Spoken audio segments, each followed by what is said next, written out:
today from the 2016 Ohioana Book Festival at the Columbus Sheraton Hotel.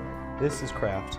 I'm Andy Ross, and today we're talking to Amanda Flower. Thank you so much for coming on the show today. Thank you for having me. So Amanda Flower, you are a 3-time Agatha Award-nominated mystery author for both children and adults, and I believe your latest novel is Crime and Poetry, which is the first book in the Magical Bookshop series. Is that correct? Yes, it came out April 5th. Okay, so would you just tell me a little bit about that book? Sure. Crime and Poetry is the first book that I've written that doesn't take place in Ohio. It takes place in the Niagara Falls region. Okay.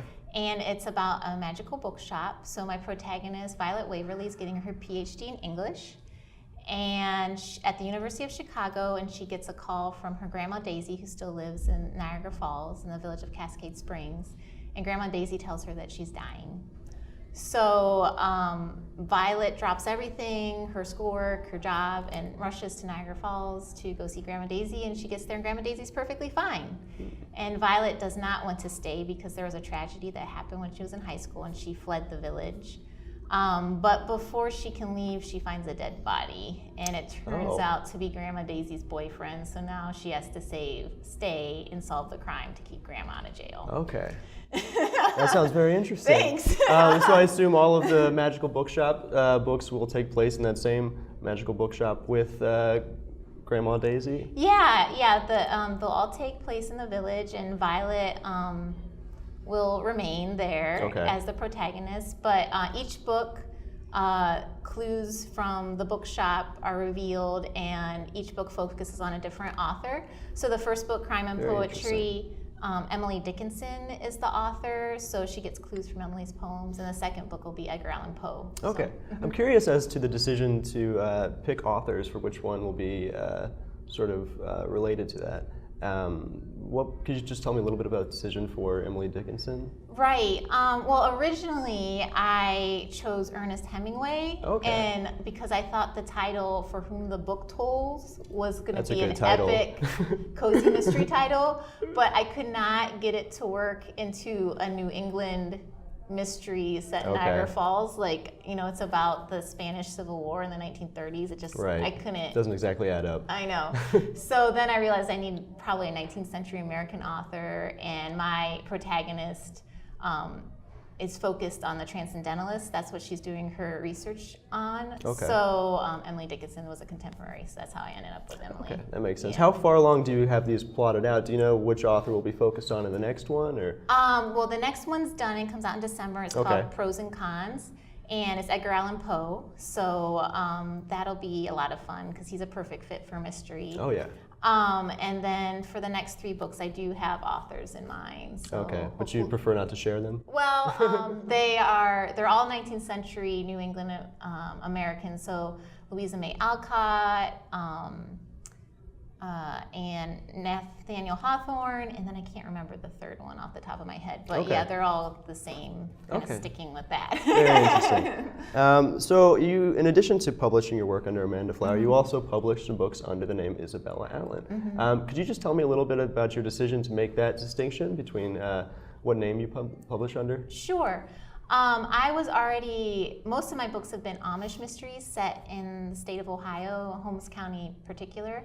And I was writing a series, the Appleseed Creek series for B&H, which is an inspirational publisher under my real name. And Penguin approached my agent and wanted me to write a series for them, but they would have been publishing at the same time. So they actually asked me to change my name. Oh, okay. But they let me pick it, which was nice. That's nice. How did you arrive at the name Isabella Allen? I actually arrived at that name because my niece's first name is Isabella, and my father's middle name was Allen, and my niece was born and my father died within weeks of each other. So it's kind of a little honor to both of them. Okay, that's very nice.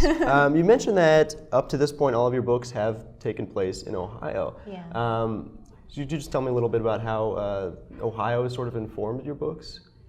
Sure. I mean, I grew up here. I've always lived in Ohio, and I think Ohio's great. There's a lot of stuff to offer, and I don't think people outside the state realize how different the sections of Ohio are. Okay.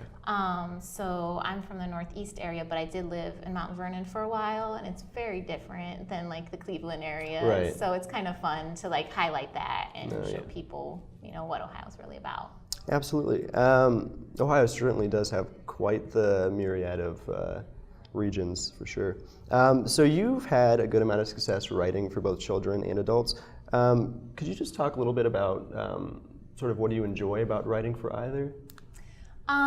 I like writing for children because when I was a child, there weren't a lot of middle grade mysteries. Okay. There was Nancy Drew, which had been around forever, Right. and I grew up in the 80s, so there was the Babysitter's Club, and then they had mysteries, and I really liked those. But I definitely started reading adult mysteries probably when I was 10 or 11. Okay. So That's very young. Yeah. So I, jumped right into it because I always liked mysteries. So I felt like maybe there was a gap there I could fill. Okay.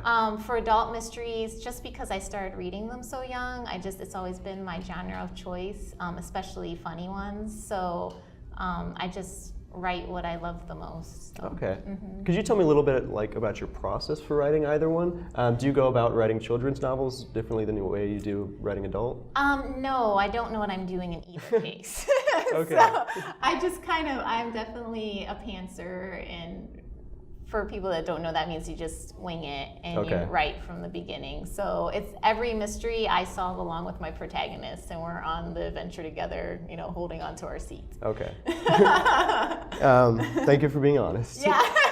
So I'm curious to how do you actually, since you don't exactly have a defined process, how do you get yourself to actually sit down and start writing at the beginning of a day? Yeah, I do have like a word count goal for every day. Okay.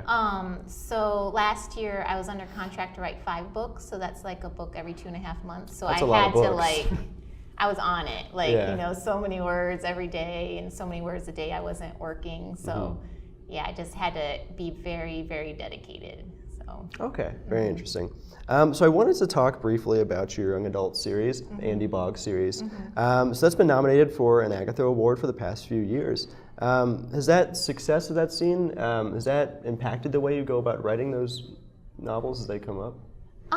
I think so. It makes me, aware that more kids will be seeing it. So, I might be more thoughtful, but at the same time, my goal is always just to tell a good story. Okay. So I just focus on that and hopefully, get the story that kids will connect to and enjoy and go on an adventure. And, in the book, the kids are running around chasing bad guys. Like, that really doesn't happen in real life, but hopefully, I don't know. Okay, that sounds great. Well, is there anything else you'd like the viewers to know?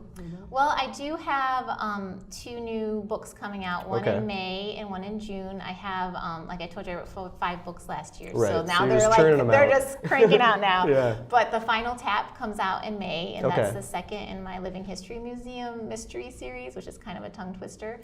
And then Murder Handcrafted, which is written as Isabella Allen, comes out in June, and that's an Amish quilt shop mystery, and I put Bigfoot in it. So, Oh, wow. Well, that's exciting. just for fun, He doesn't I had turn up in many books these Yeah, days. I did have to talk my editor into it. Like, it was touch and go, but I was like, it's something like the Amish and people that are into paranormal. I just thought this was going to be hilarious. So Yeah, usually those 2 crowds have a lot of Right. overlap. Yeah. Yeah. Well, Amanda, thank you so much for coming Yeah. on the show today. Thank you. It was a lot of fun. For more information from my guests, visit www.crafttheshow.com. This is Doug Dangler. Until next time, be creative.